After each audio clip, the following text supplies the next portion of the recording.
BJP ने पसमानदा मुस्लिमों को अपने पाले में लेने की जो कोशिशें शुरू की है, उसका असली मकसद क्या है? क्या बीजेपी की ये पहल पसमानदा वोटों के लिए है या फिर मुस्लिम विरोधी टैग हटाकर अंतर्राष्ट्रीय बिरादरी को कोई संदेश देना चाहती है?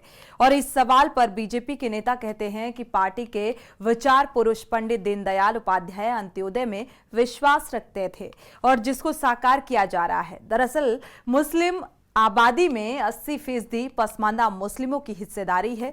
मोदी और योगी के नेतृत्व में चलाई जा रही कल्याणकारी योजनाओं के कई करोड़ लाभार्थी इसी वर्ग के हैं। लिहाजा बीजेपी इन्हें अपने पाले में लाकर 2024 का सियासी गेम साधना चाहती है। देखिए ये रिपोर्ट।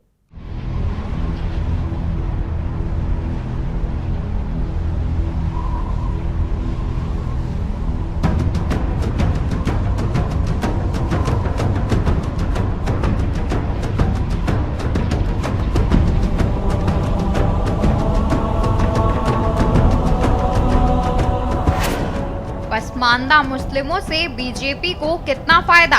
बीजेपी की पसमानदा मुस्लिमों को जोड़ने की मुहिम। देश के मुसलमानों में 80% पसमानदा। पसमानदा मुस्लिम आर्थिक, सामाजिक और राजनीतिक ताकत में पीछे। बीजेपी का मकसद इन्हें साथ ले ताकि चुनावी फायदा मिले। यूपी में पसमानदा मुसलमानों को जोड़ने से बीजेपी को फायदा।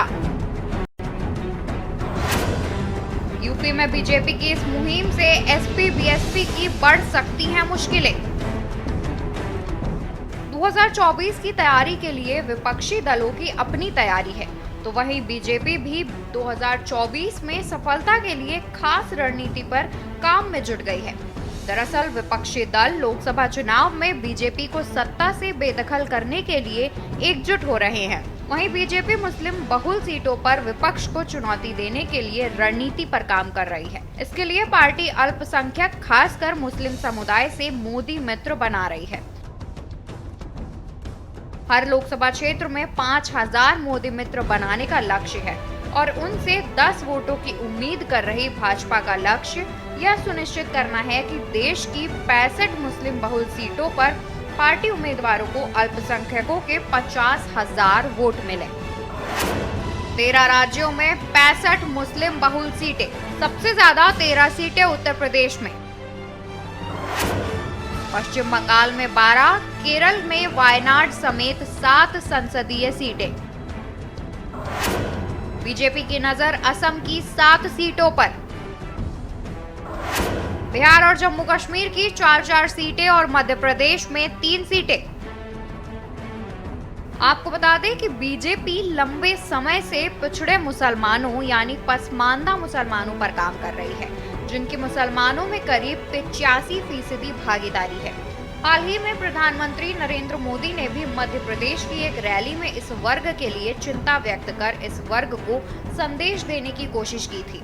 ये लोग हम पर आरोप लगाते हैं, लेकिन सच ये है कि यही लोग मुसलमान करते हैं।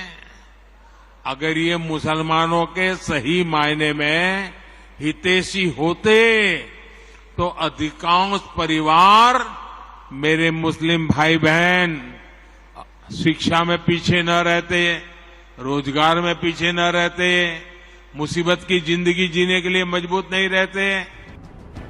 ये सिर्फ एक मंच की बात नहीं है, बल्कि बीजेपी जमीनी स्तर पर भी मुस्लिम वोट हासिल करने की रणनीति के साथ काम कर रही है, जिसके लिए प्रयास किए जा रहे हैं। बीजेपी अल्पसंख्यक मोर्चा के राष्ट्रीय अध्यक्ष जमाल सिद्दीकी ने कहा कि पार्टी ने देश भर में 65 ऐसी लोकसभा सीटों की पहचान की है जहां अल्पसंख्यक आबादी 30% से ज्यादा है। इन सीटों पर जो मोदी मित्र बन रहे हैं वो भाजपा कैडर के कार्यकर्ता नहीं हैं, बल्कि विभिन्न क्षेत्रों से जुड़े आम लोग हैं। ये लोग प्रधानमंत्री नरेंद्र मोदी के सबका साथ, सबका विकास और सबका विश्वास के मंत्र से प्रभावित हैं। फिलहाल खबरें मिल रही हैं कि 36,000 से ज्यादा सदस्य मोदी मित्र बन चुके हैं। रणनीति इस तरह तैयार की गई है कि इन सभी संसदीय सीटों के लिए एक केंद्रीय प्रभारी, एक राज्य प्रभारी बनाया गया है। इनके अंतर्गत आने वाले सभी विधानसभा क्षेत्रों के लिए एक प्रभारी और 30 सह प्रभारी बनाए गए हैं। प्रत्येक सह प्रभारी को 30-30 मोदी मित्र बनाने का काम सौंपा गया है। इस तरह प्रत्येक विधानसभा क्षेत्र में 900 और लोकसभा क्षेत्र में 5000 मोदी मित्र बनाने की तैयारी है। यूपी के अल्पसंख्यक मामलों के मंत्री दानिश आजाद अंसारी के मुताबिक पार्टी अल्पसंख्यकों के लाभ के लिए काम कर रही है और मोदी सरकार जिस तरह इनके लाभार्थी परक योजनाओं के लिए काम कर रही है, उससे समुदाय को मोदी सरकार पर बहुत भरोसा है। समुदाय का मानना है कि केवल बयानबाजी ही नहीं हुई है, बल्कि धरातल पर भी काम हुआ है, जिसके परिणाम स्वरूप भाजपा को स्थानीय और साथ ही विधानसभा चुनावों में जन समर्थन मिला है। उधर समाजवादी पार्टी ने इस मुहिम पर निशाना साधते हुए कहा है कि बीजेपी सरकार न सिर्फ पिछड़ा और दलित बल्कि मुस्लिम विरोधी भी है। सपा प्रवक्ता अमीक जामई ने कहा, बीजेपी मुसलमानों का वोट चाहती है लेकिन उन्हें सुरक्षा नहीं दे पाई है। इसी तरह पसमानदा मुस्लिम समुदाय को सामाजिक आर्थिक सहायता के मामले में कोई लाभ नहीं दिया गया है, चाहे MSME हो या कोई अन्य लघु उद्योग या सिर्फ एक राजनीतिक हथकंडा है और पार्टी केवल चुनावी लाभ के लिए मुसलमानों को साधने की कोशिश कर रही है। बीजेपी मुसलमानों के बीच अपनी छवि सुधारने की कोशिश में जुटी हुई है।